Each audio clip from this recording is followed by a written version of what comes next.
This is a vegan steak. It's by Juicy Marbles, and it's absolutely incredible. I've tried them. They're really great. I like to think that maybe I inspired their recipe. I don't know. But I was in the mood for a good steak and cheese, so I thought, why don't I turn it into a sandwich? So let's make a $40 steak and cheese sandwich versus a cheap steak and cheese sandwich. We're going to just make one out of jackfruit for so like $5-6. Jackfruit's always been a great meat analog. You can flavor it how you like, so I figured that's going to be the best go-to for your just easy, basic vegan steak and cheese.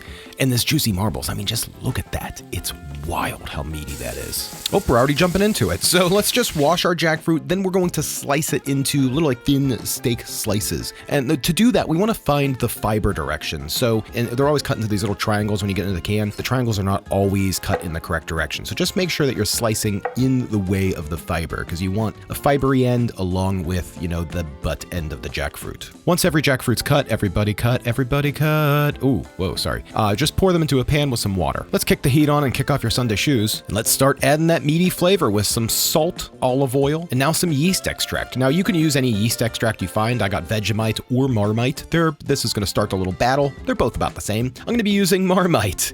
So we're going to do about a tablespoon of Marmite. That yeast extract is super meaty. It is like the #1 ingredient in most plant-based beef steaks, anything like that. You're going to find yeast extract in the ingredients list and in just about everything you buy at the grocery store. It's responsible for most things savory flavor. So now we're just going to be adding some vegan beef broth. You can find this at a lot of like Asian markets. A little bit of beetroot powder. This is going to add for some color, and beet has like a nice round flavor to it. It definitely adds to the taste. Just give that a mix, and then we're going to bring this up to a boil. Bring the heat back down to a low and get that to a simmer. Once it is a simmer, just let it sit. You're going to kind of mix it up every now and then. You're going to see the color change from like this red hue closer towards like a brown. It's going to get really nice and meaty looking. We're going to pull that off the heat and just allow it to rest. Now let's start on our vegan cheese for our cheesesteak. Now, so for this cheesesteak specifically, I want like a very mild cheese. I still want it to be cheesy, but I don't want to take away from the meat that we're testing here. So we're going to start with a can of coconut milk and some soy lecithin. That is going to help us emulsify all of these ingredients together. Now, I messed up here. I'll tell you why in a little bit. Now, let's add our flavoring. We're going to start with some mushroom extract seasoning. This is like my favorite stuff in the world. I'll leave a link in my Amazon store where you can pick it up. It is great. Season everything with this stuff. A little bit of nutritional yeast and a little bit in everybody's own sense of their way, you know. I mean, my little bit is a little different than your little bit, you know. I mean, we all party different.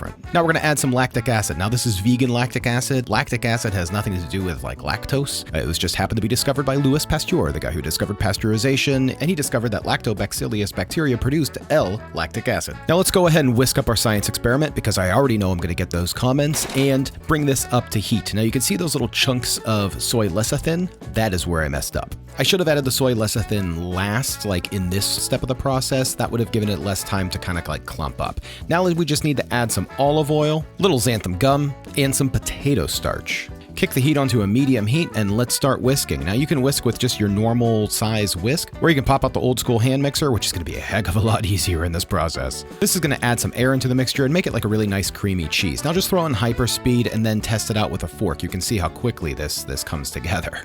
Now let's set this beautiful vegan cheese to the side, and it's really time for... Hey gang, let me tell you about today's sponsor. Green Chef is a CCOF certified organic company and #1 meal kit for eating well with dinner options that work for your lifestyle, not the other way around. And they have options for every lifestyle, including keto and paleo, vegan, vegetarian, fast and fit, Mediterranean, and gluten-free. Oh, this looks like this is gonna be awesome. And Green Chef's expert chefs curate every recipe so you can enjoy nutritious, restaurant quality dishes at home without compromising on taste. And you can enjoy your greens while being green. Green Chef is the most sustainable meal kit, offsetting 100% of the plastic in every box and 100% of their carbon footprint and their carbon emissions. And then look at this is incredible.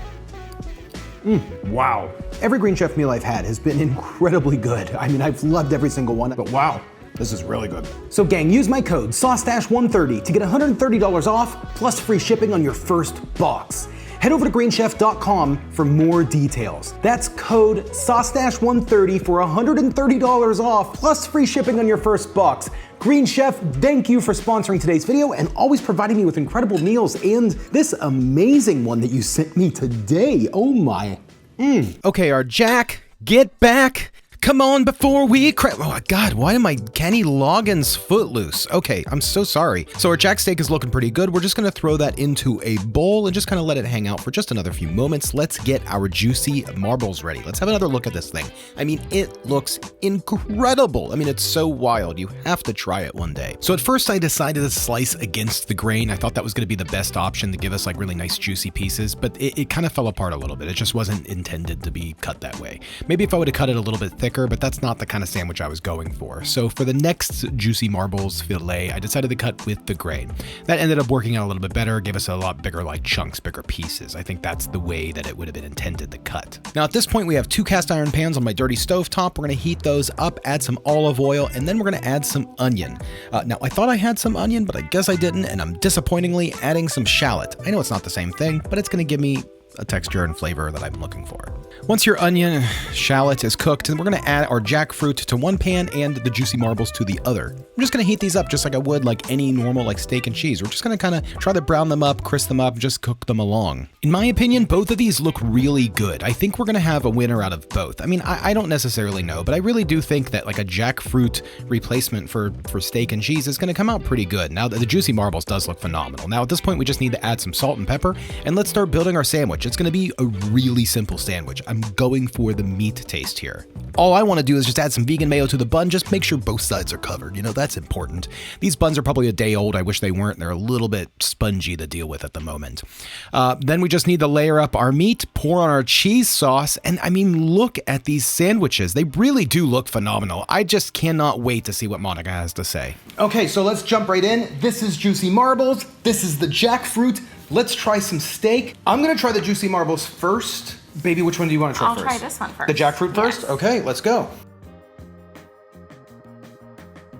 Okay, really good. Very good. Wow, that's impressive. That's really great too. Here you go, baby. Cheers. This one wins. Juicy marbles wins. I think this is pretty good though. It is good. Okay, what do you think about that cheese? Oh, it's really good. I mean, the cheese is really good. Okay, now baby, here's the real test. Okay. One of these is a $40 steak and cheese. One of them is a $5 steak and cheese. The $40 steak and cheese is the juicy marbles. Ooh, wow. It's definitely very steak and cheese-like. I mean, this is like Yeah, for sure. This is really good. wildly good. Do you think it's worth $40? That's a hard question. I mean, just this little half steak and cheese sandwich, $40. No, it's $20. It's the whole thing is $40. Yeah. Yeah. Yeah, I think so. Then, Okay. Yeah. You can get a really expensive steak and cheese somewhere, you know, that's Like a Wagyu beef steak and cheese. sure. You go to like a steakhouse, like Totally. Burns or Ruth's Chris, $20 steak and cheese. So if you get a good one, you know, not for all the time, but now and then, I think that for a $20 steak and cheese or a $40 bulk steak, you know, steak would be worth it. Okay. Okay, cool. What do you think? I mean, I think so too. I mean, honestly, it's really good. I'm going to give Juicy Marbles all the props that they deserve. Yeah. Because it's wildly good. There's a few things that I'm looking for in the future that I hope they do. Maybe tighten up those strands a little bit, like smaller fibers versus these big chunks. But I think they're going to get there.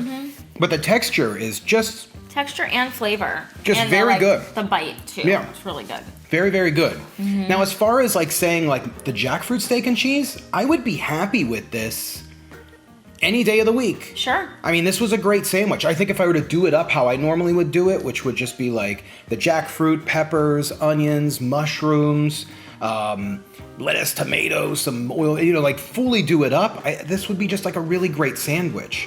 So, I mean, it's like, for me, it's definitely worth it to splurge, but the jackfruit's really good too. Yeah, I think that's worth $40 for a filet mignon. For sure.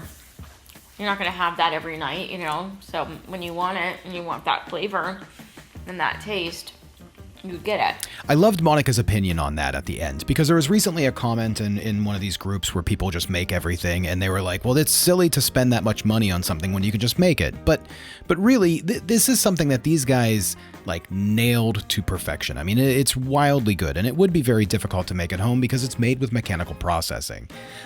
So I would say that, yeah, I mean, like the $40 steak and cheese, the $40 vegan steak and cheese was totally worth it. And it's a really great splurge, but you're going to be happy with that jackfruit steak and cheese. You just gotta try it. Try both of them.